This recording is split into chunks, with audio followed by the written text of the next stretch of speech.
Je lis mal et je fais trop de fautes d'orthographe. Est-ce qu'un orthophoniste peut m'aider? Cela me gêne dans ma vie personnelle et professionnelle. Vers qui puis-je me tourner?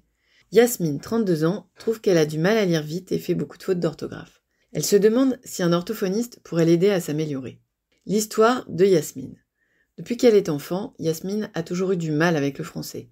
À l'école primaire, elle faisait des erreurs de lecture, lisait lentement et son orthographe était mauvaise. Elle hésitait sur les conjugaisons et ne savait jamais comment écrire un verbe. Se demandait s'il y avait un T ou deux T à carotte.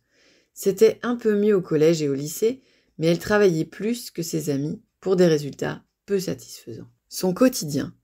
Aujourd'hui encore, sa lecture est un peu lente. Elle bute sur les mots nouveaux, confond le B et le D les jours où elle est fatiguée et inverse des lettres.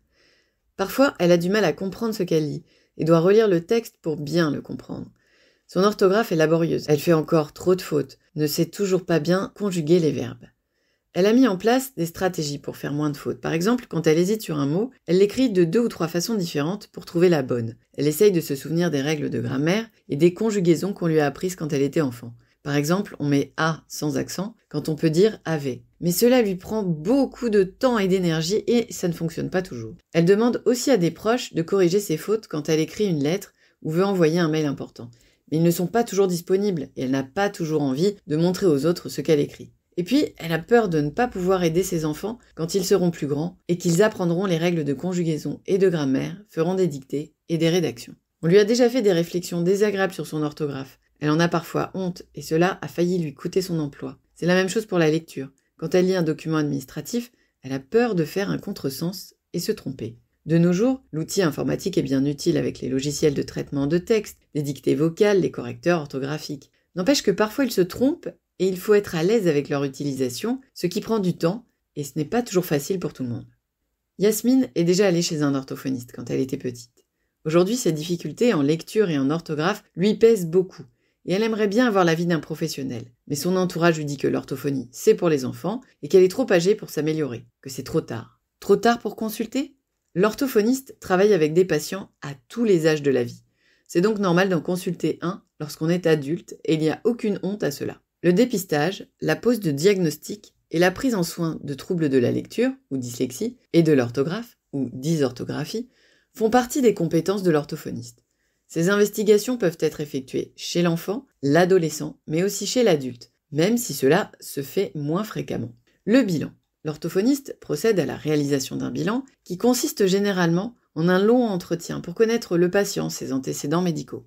Il oriente ses questions sur l'apprentissage de la lecture, de l'orthographe, les difficultés rencontrées dans ces domaines tout au long de la scolarité, mais aussi dans la vie professionnelle et personnelle. Puis, il propose des épreuves de lecture et d'orthographe. Dans la lecture de mots, de textes, de questions, de compréhension de texte, une dictée. Il est possible d'ajouter une évaluation rapide de la mémoire et du langage oral par de la compréhension de récits ou de consignes et une évaluation des connaissances en vocabulaire.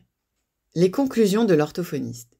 À l'issue du bilan, l'orthophoniste interprète les données recueillies pour diagnostiquer ou non la présence d'une dyslexie et ou d'une dysorthographie, que l'on nomme aussi troubles spécifiques des apprentissages avec déficit de la lecture et ou de l'expression écrite.